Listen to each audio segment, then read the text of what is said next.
En fait, le métier de conseiller clientèle est plutôt mal connu, mal perçu et mal compris par la majorité des gens.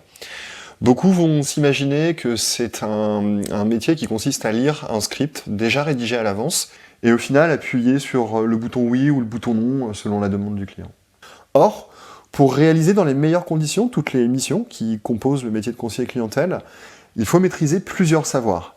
Et sans cette maîtrise, l'exercice au quotidien du métier peut devenir très difficile. Et quels sont ces savoirs à maîtriser?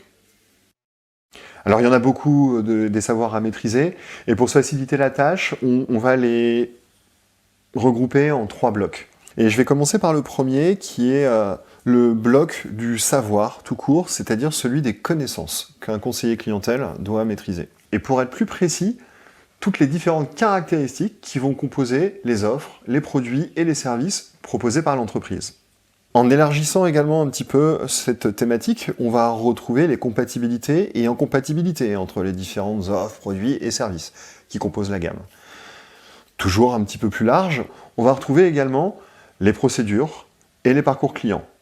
Et dedans, on va pouvoir mettre toutes les différentes étapes qui composent ces procédures et ces parcours clients. En élargissant encore plus, on va retrouver toutes les informations relatives au marché, c'est-à-dire les entreprises concurrentes, ou encore quelques règles basiques de législation.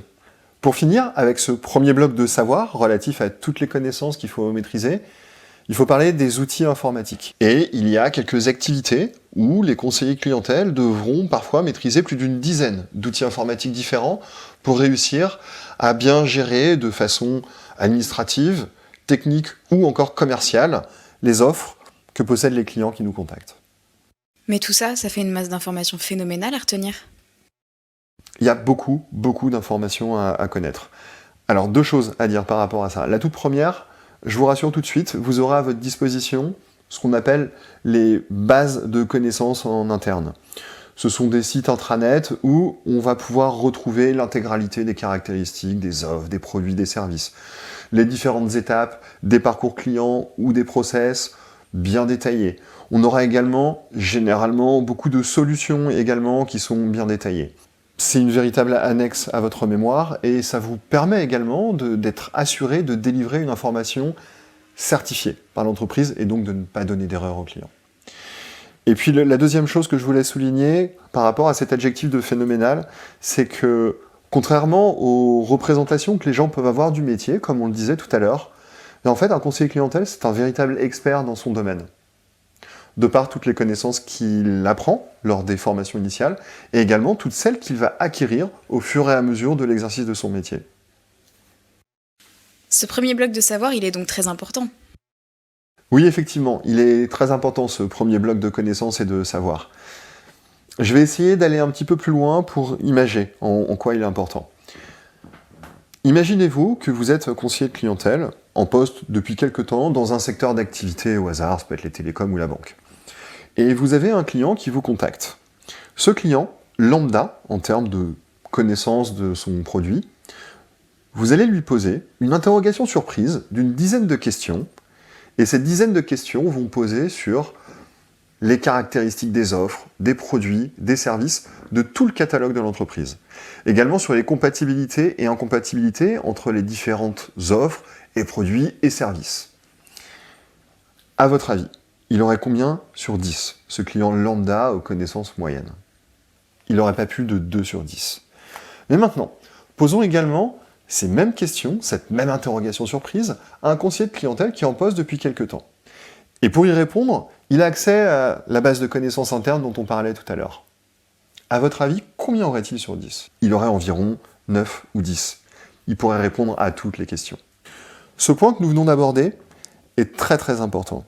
En fait, il illustre la dissymétrie de connaissances que les conseillers clientèle ont avec les clients. Cette dissymétrie de connaissances peut avoir des répercussions soit positives, quand on en a bien conscience, soit négatives si jamais on l'oublie de par l'exercice du métier au quotidien. On y reviendra un petit peu plus tard dans la formation. Et quel est le second bloc de savoir? Le second bloc de savoir, c'est le savoir-faire. Et pour un conseiller clientèle, le savoir-faire, c'est bien communiquer. Attention, ici on ne parle pas de la communication au sens large comme on pourrait l'entendre, c'est-à-dire la publicité ou les médias, etc., etc. Ici, on parle de communication interpersonnelle, c'est-à-dire communiquer en face à face, au téléphone, ou encore par écrit avec tous les nouveaux modes de communication qui se sont propagés avec l'arrivée d'Internet, le chat ou les messageries dans les applications des entreprises. La communication interpersonnelle, ça veut dire quoi exactement? Ça veut dire maîtriser 2 étapes indispensables. La première, c'est bien comprendre son interlocuteur. Et là, je dis bien son interlocuteur dans sa globalité. À la fois sa demande, son besoin, sa problématique, mais il faut ajouter également toute la partie humaine. Bien comprendre dans quel état d'esprit se trouve le client que vous avez en ligne. C'est donc la première étape, bien écouter pour bien comprendre son interlocuteur. La deuxième, c'est savoir transmettre la bonne information, pour bien se faire comprendre par son interlocuteur. Quand vous allez comprendre la demande du client, et quand vous allez également comprendre dans quel état d'esprit il se trouve, vous saurez très facilement quelle information aller piocher dans votre masse de savoir que vous maîtrisez, et comment la délivrer à votre client. Un dernier mot pour ce bloc de savoir-faire? Pour conclure sur ce bloc du savoir-faire, un conseiller clientèle, c'est un expert en communication interpersonnelle. Et tout au long de la formation, nous allons travailler des techniques et des méthodes qui sont apprises par d'autres métiers, dans lesquels on retrouve également des grands communicants. Et là, je pense à des hommes politiques, des journalistes, ou encore des capitaines d'industrie. Et maintenant, quel est le dernier bloc que nous allons aborder? C'est le bloc du savoir-être. En plus d'être un expert du secteur sur lequel vous intervenez, d'être un expert en communication interpersonnelle, pour celui-ci, il faudra être un Jedi. Mais quand il nous dit qu'on doit être des Jedi, ça veut dire qu'on va devoir déplacer des objets avec la force et sortir notre sabre laser quand un client ne nous écoute pas? Tu fais bien de parler du client qui ne nous écoute pas. Celui pour lequel il faut répéter plusieurs fois une explication qui est pourtant basique. Généralement, ils ont tendance à nous agacer, comme ceux qui nous disent pas bonjour d'ailleurs. En fait, être un Jedi, ça veut dire ne pas basculer du côté obscur de la force. Savoir maîtriser ses émotions. Ne pas se laisser envahir par la colère ou la peur quand on fait face à une situation qu'on a l'impression qu'on va avoir du mal à gérer. D'autant plus que, pour terminer les explications de ce dernier bloc de savoir, vous devrez, pour bien vous faire comprendre, savoir utiliser les techniques, les méthodes et les postures pour réussir à apaiser les clients qui sont soumis à des émotions trop intenses.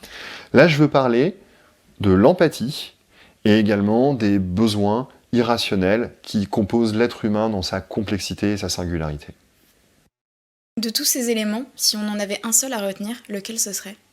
C'est toujours une réponse difficile à apporter puisque, comme on l'a vu sur le schéma global de tous ces blocs de savoir, s'il manque une compétence, on risque de se retrouver bancal, c'est-à-dire en difficulté pour bien réaliser toute la mission du métier.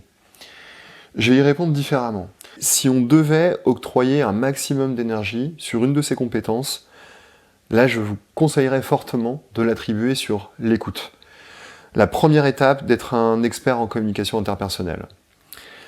Si vous avez bien compris votre interlocuteur, vous allez avoir entre les mains, premièrement, sa problématique, c'est-à-dire toutes les explications et les solutions que vous devrez lui apporter. Et deuxièmement, on récupérera également toutes les informations relatives à l'état émotionnel dans lequel la problématique du client l'a plongé. Donc, vous saurez comment lui transmettre les explications ou les solutions qui correspondent. Si vous avez toutes ces cartes en main, vous êtes dans les meilleures conditions pour effectuer les missions de votre métier. C'est-à-dire terminer la journée avec la jauge d'énergie encore en positif pour pouvoir la partager avec vos amis et vos proches une fois le travail terminé. Vous avez vu les petits postillons là? À moi de là où je suis, non? On les voit jamais à l'écran les... J'ai pas vu. Ouais. Je regardais. Il faut pas tourner en 4K. Ça, on est dans le Star Wars. On aurait pu faire un zoom et faire... Ouais.